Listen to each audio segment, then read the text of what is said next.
So ayan. Ayan po, basta ito po sa idling, ito po naman yung sa ah, ito po pag yung ito po yung pinaka main jet niyan. Ayan. Yung pag yung gagana na po siya pag yung rekta na po yung takbo mo. Okay? So ito po ay basic tutorial lang. Halos alam na po ng lahat ito eh. So tabi na natin. So ito naman, makita po natin yan. Itong may butas na to, yan makikita po natin yan.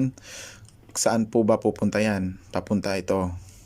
Papunta po yan dito sa maliit na butas. Hindi nyo lang po makayang, ibig sabihin hindi nyo po makikita kasi nga po napakaliit ng butas.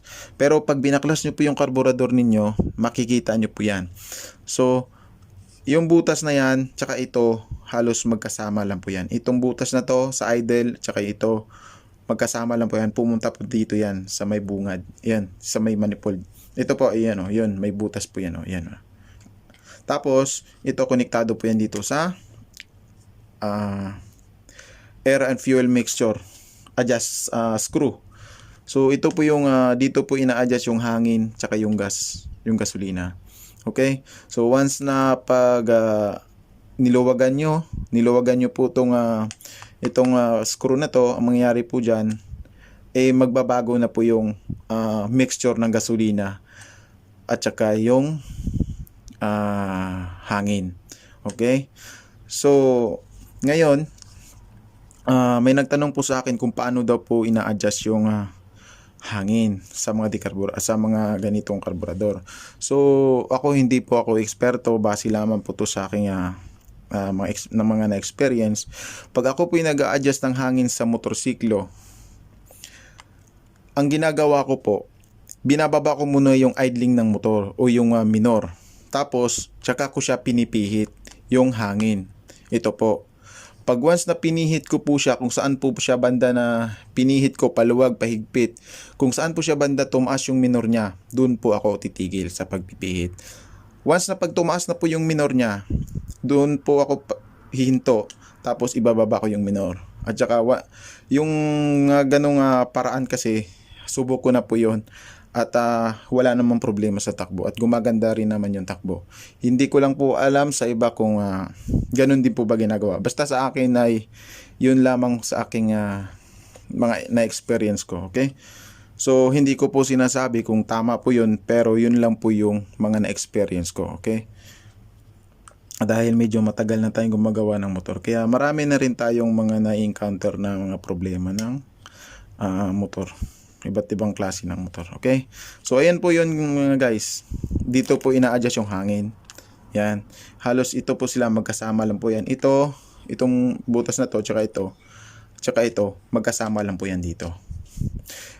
Ang ibig sabihin po kasi nun mga guys, pag once na nag-minor yung motor ninyo, dito lang po lumalabas yung gasolina. Yan. Dito po sa maliit na butas. Pag once na inopen nyo na po yan, inopen nyo na po yung butterfly niyan, o nag-rib na kayo, ang mangyayari dyan, dito na gagana dito. So ngayon, ang karayom o diaphragm, tsaka siya magtatrabaho niyan. So ngayon, bubuksan natin yung diaphragm para po malaman natin kung ano bang ibig sabihin ng diaphragm. Okay?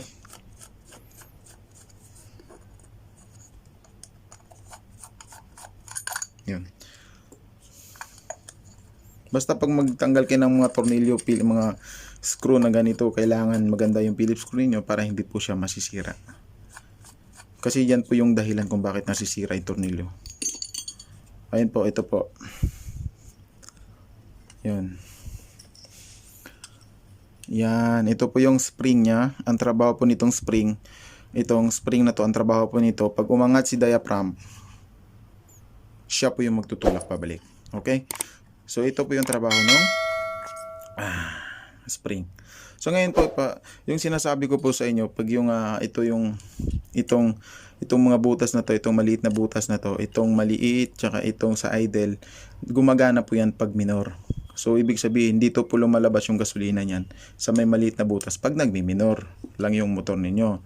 So ngayon pag once naman na nagre-rev na kayo 1,500 RPM, 2,300, 2,000, 3,000 RPM, dito na po gagana yung gasolina.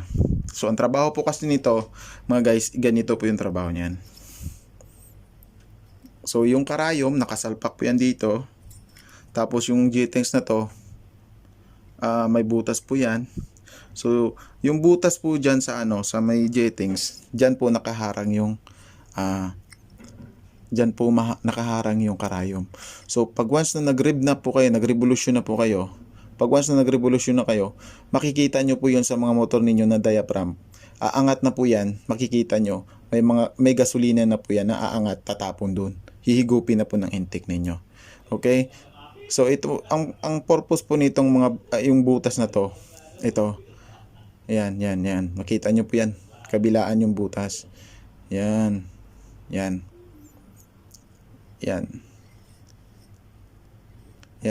Ang purpose po kasi niyan, yung mga butas na yan, ay dyan din po papasok yung gasolina. Yan. Kabilaan po yan. Yan, okay? So, pag once na nag-rev na kayo niyan mga guys, aangat na po si karayom. Pag umangat si karayom, sasama na po yung gasolina niyan. Kasi hihigupin na po dun sa makina. So, basta madaling sabi, pag nakarekta na po kayo, dito na po gumagana. Pag once na naka full throttle na kayo, itong diaphragm na to, hindi na po siya bumababa, kundi naka-open na po yan. Pag naka full throttle na kayo, so ibig sabihin, yung gasolina pumapasok na po sa makina ninyo. Okay? Yan lang po yung trabaho ng diaphragm. So yung iba naman po kasi ay na-adjust nila yung karayom. Pag once na nag-adjust po kayo ng karayom, pag binaba nyo po yung ibig sabihin po, mayroon po kasing tatlong minsan tatlong guhit po yan. Once na yung standard na sa gitna, pag itong lock na to, inilipat yung sa baba, ang mangyari po dyan mga guys, aangat po yung karayom ninyo. Once na pag umangat po kasi yan, medyo lalakas ng konti sa gasolina. Kasi wala na po siya sa standard na size. Okay? So, yan lang po yung may explain ko dito sa diaphragm na to. Okay? So, ano pa ba? Ito naman po. Ito po yung choke. Automatic choke. Yan, ito. So, baklasin natin para rin makikita ninyo. Meron po siyang tornilyo.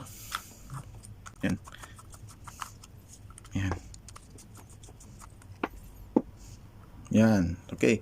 So, itong o-ring na to, ayan, makita natin ha.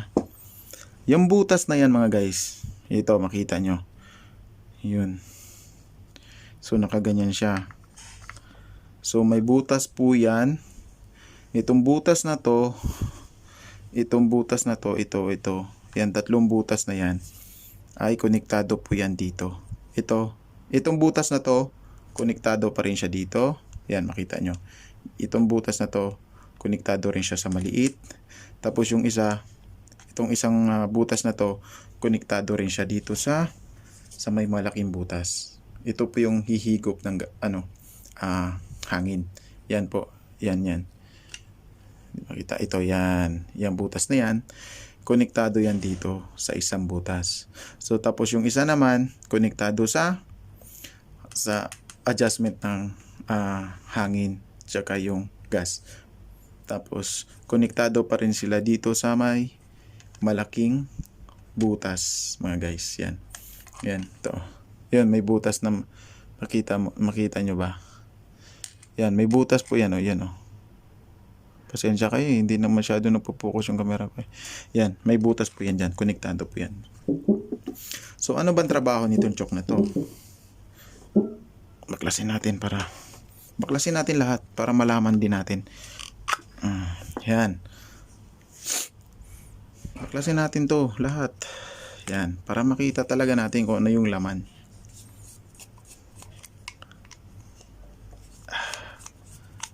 Yan.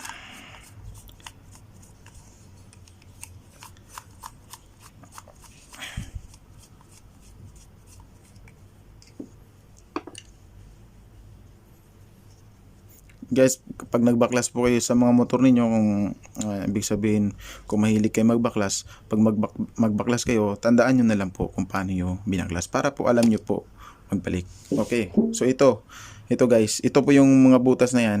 Yan, ito po yung tatlong butas na yan na sinasabi ko sa inyo na konektado po sila sa dito,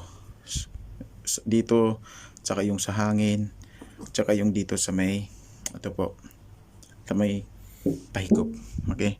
So itong maliit na to, mayroong yung butas na yan, mayroon po siyang, hindi nyo lang masyadong kita. Yan. Meron po siyang parang ganito. Parang ganitong nozzle. Ang trabaho po nun, yun po yung nakaganito dito sa may pinakakarayom. Yan. Okay. So ano ba trabaho nito? Ayun, choke na to. Itong automatic choke na to. Ito mga guys, sa mga motor natin dyan na may mga ganito, may automatic choke. Yung iba kasi mga Mio, may mga ano na yun may mga kable siya na hinihila. So sa mga FI naman, hindi na po siya ganito. Okay? Pero meron pa rin siyang choke. Okay. So guys, ito, pag unang andar po ng motor ninyo, mapapansin nyo po yon, mataas yung minor. Dahil nga po, once na pag in-start nyo po yung motor ninyo, ang mangyayari po kasi dito sa solenoid na to mga guys, aangat po yan. Yan, ganyan Yan ang trabaho po niyan. Yan.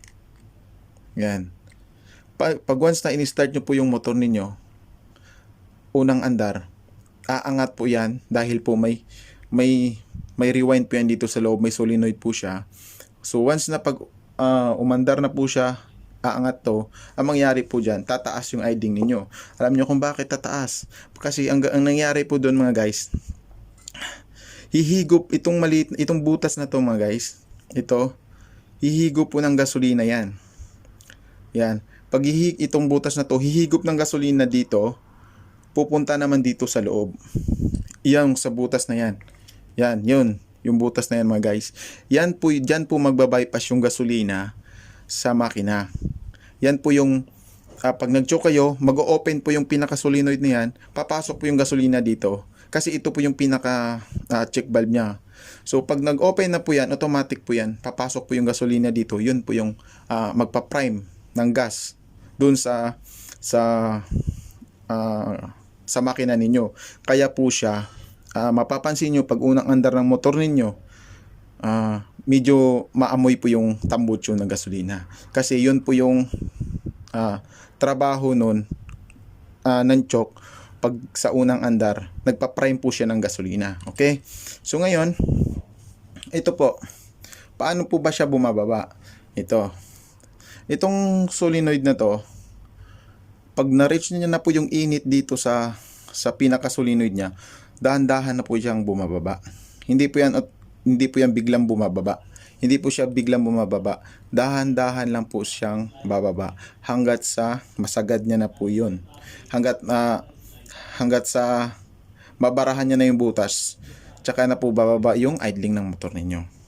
So, once na nagkaroon po ng problema itong mga guys, pag once na nagkaroon ng problema to, ang mangyayari po dyan, hindi na po siya, minsan, ang nangyayari po dito pag nasisira na,